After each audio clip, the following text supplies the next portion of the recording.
আজ আমি নিয়ে এসেছি হোয়াইট পাস্তা রেসিপি।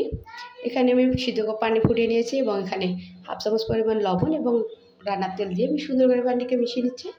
দিয়ে দিচ্ছি 1 কাপ পরিমাণ পাস্তা।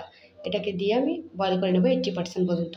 কী করে বুঝবো 80% বয়েল হয়ে গেছে? এটাকে কেটে আমি দেখাচ্ছি, এটার মধ্যে একটু সাদা সাদা অংশ দেখা যাচ্ছে, তার মানে আমার প্রপার কুক হয়ে গেছে পাস্তাটা। এরপরে আমি দিয়ে দিচ্ছি 2 টেবিল চামচ পরিমাণ বাটার, তার সঙ্গে দিয়ে দিচ্ছি 2 চামচ পরিমাণ ময়দা। বাটারটাকে মেল্ট হওয়ার পর ময়দাটা দিতে হবে এবং সুন্দর করে মিশিয়ে নিতে হবে। মিশানো শেষ হয়ে গেলে লিকুইড দুধ দিয়ে একটা হ্যান্ড হুইস্কির সাহায্যে সুন্দর করে নেড়ে ছেড়ে মেশানো লিকুইড তৈরি করে দিতে হবে। এতে লক্ষ্য রাখতে হবে কোনো রকমের যেন লামস না থাকে।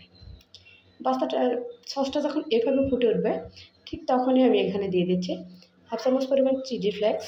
যারা স্পাইসি খেতে পারে তারা একটু লাল মরিচের গুঁড়ো দিয়ে দেবেন হাফ চামচ পরিমাণ এবং অরিগানো দিয়ে দিচ্ছি। এগুলোকে সবগুলোকে সুন্দরভাবে মিশিয়ে নেড়ে চেড়ে মিশিয়ে নেব। যারা স্পাইসি খেতে পছন্দ করেন না তারা অবশ্যই স্কিপ করে দেবেন লাল মরিচের গুঁড়োটাকে।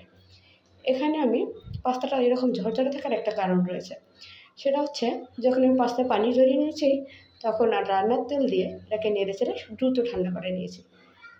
তাহলে অবশ্যই আপনাদের পাস্তাটাও সুন্দর ঝরঝরে থাকবে, একটার সঙ্গে একটা লেগে যাবে না, ডলা পাকাবে না।